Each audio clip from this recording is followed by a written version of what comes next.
তো বন্ধুরা আজকে হলো শুক্রবার আর এখন বাজে প্রায় 10টা। তো আজকের ভিডিওটা এখান থেকে শুরু করছি, তো সাথে থেকো। তো বন্ধুরা অনেক দিন ধরে একটানা বৃষ্টি হয়ে যাওয়ার পর আজকে দেখো রৌদ্র উঠেছে। তো রৌদ্র দেখে সবার মন খুশি, যার যার জমিতে ধান আছে। তাই দেখো এই যে সবাই ধান কাটতে লেগে পড়েছে।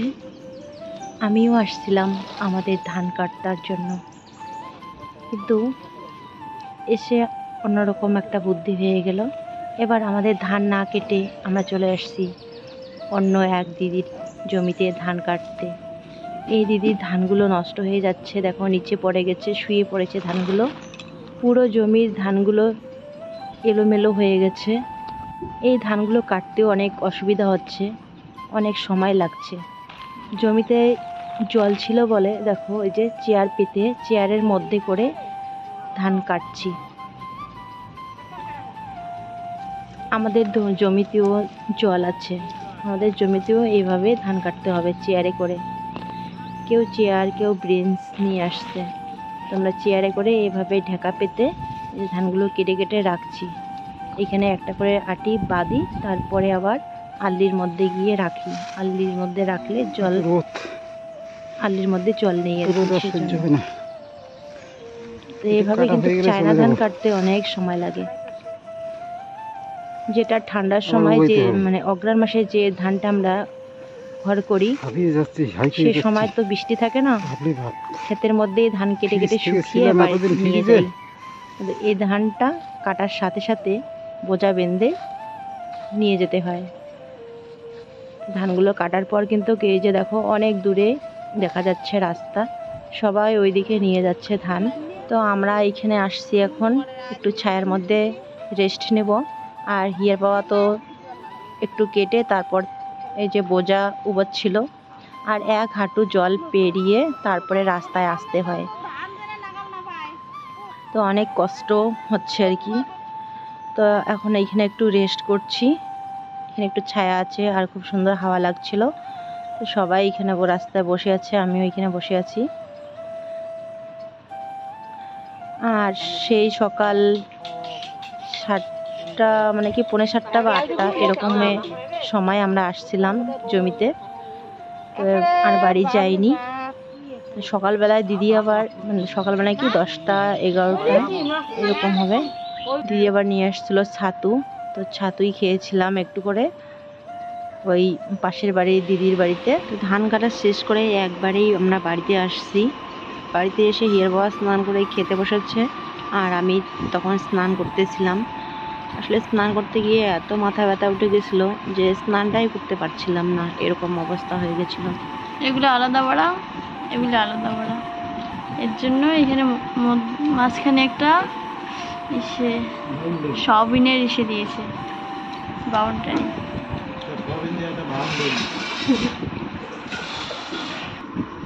তো এখানে এই বড়াটা মাছের ডিমের, আর ওইটা পানি কুমড়া না চাল কুমড়া আর মাছের ডিমের বড়া। চাল কুমড়ার প্যাটা, চাল কুমড়ার প্যাটা। আর এটা চাল কুমড়ার প্যাটা, চাল কুমড়ার তরকারি আর সয়াবিনের তরকারি, কলা আলু দিয়ে। আর এখানে পকোড়া, তো ওইগুলো দিয়ে আজকে খাওয়া হবে। আর এখানে লেবু নিয়েছি।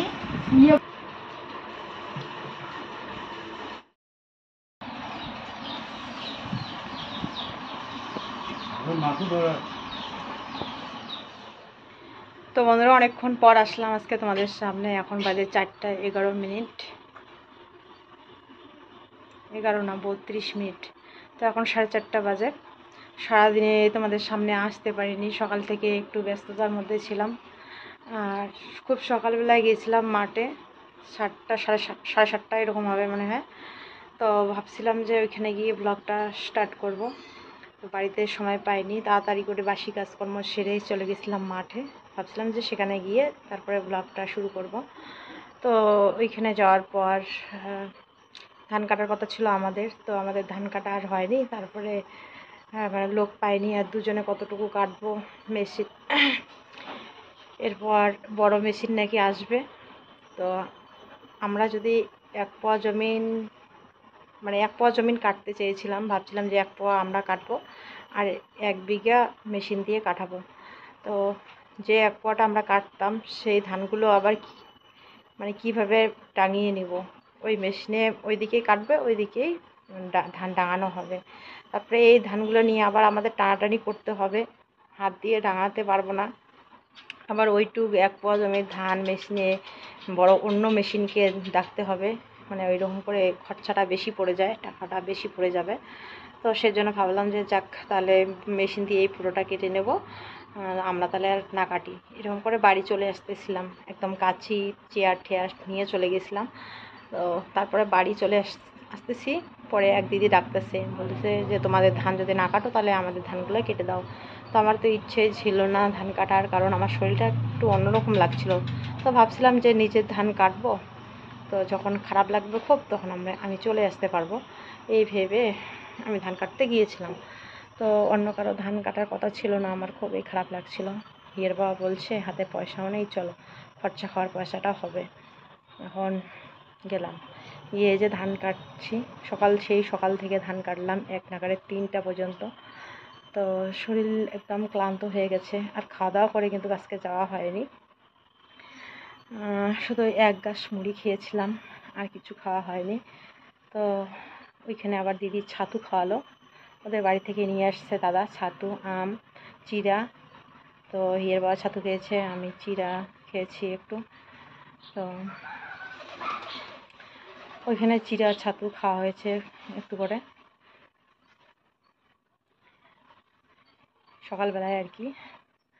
তো জানি না আমার শরীরটায় কেন এতটা খারাপ লাগছে আজকে, মানে ওইখানে না কথা বলার এই কথাই বলতে পারছিলাম না, মুখ দিয়ে আওয়াজে আসে না, এতটা শরীরটা ক্লান্ত ক্লান্ত লাগছিল। তো আজকে হঠাৎ করে আবার রৌদ্র উঠেছে, আর রৌদ্রের মধ্যে ধান কাটা জলের মধ্যে, তো সত্যি খুবই খারাপ লাগছে, এখনও খারাপ লাগছে, কথা বলতে ইচ্ছে করছে না। তবু চলে আসলাম তোমাদের সামনে একটু কথা বলতে, কারণ ব্লগটা তো করতে হবে। যাই হোক, মেয়েদের ওর বাবার সবার খাওয়া দাওয়া হয়ে গেছে, আমি এখনও খাইনি। আমার জন্য ভাত দিকে রেডি করে রাখছে, কিন্তু খেতে ইচ্ছে করছে না, মনে হচ্ছে যে খাওয়াই বাদ দিয়ে দেই, শুয়ে পড়ি বিছানার মধ্যে। চোখ ব্যথা করছে, মাথা ব্যথা করছে, আর মনে হচ্ছে চোখগুলো যেন মানে ভিতর দিকে টানছে, এরকমটা লাগছে। জোর করে এরকম করে তাকাই, মানে এতটা খারাপ লাগছে।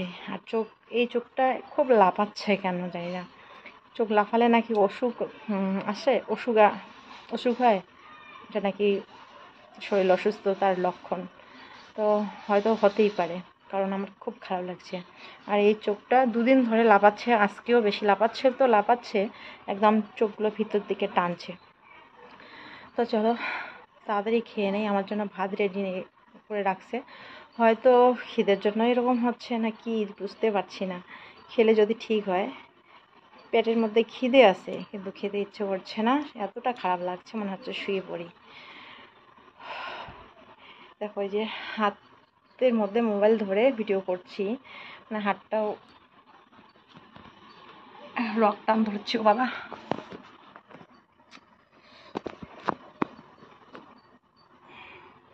এমনভাবে রক টান ধরছে, শুধু হাতের না, পুরো শরীরের মধ্যে এভাবে রক টান ধরছে আঙ্গুলগুলো, এই যে এইখানে, তারপরে এই যে ঘাড়ের মধ্যেও রক টান ধরছে। এতক্ষণ জমিতেও এরকম হয়েছিল, কোমর শরীরের পুরোটাই রক টান ধরে।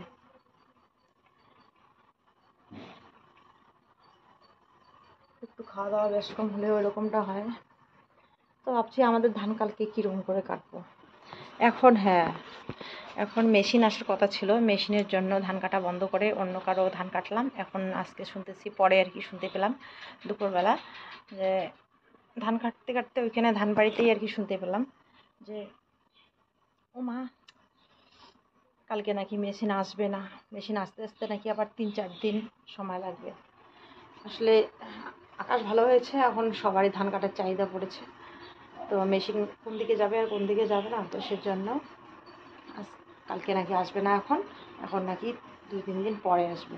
তো 2-3 দিন পরে যে আকাশ ভালো থাকবে কোনো গ্যারান্টি নেই, আবার বৃষ্টি শুরু হয়ে যেতে পারে। তো সেজন্য মেশিনের অপেক্ষা করে তো আবার থাকাও যাবে না, খুব চিন্তায় পড়ে গেছি কি করব এখন। তো তো চলো, আমি আর থাকতে পারছি না, আমার হাত একদম বাঁকা বাঁকা হয়ে যাচ্ছে, খুব রক্টান ঢুকছে।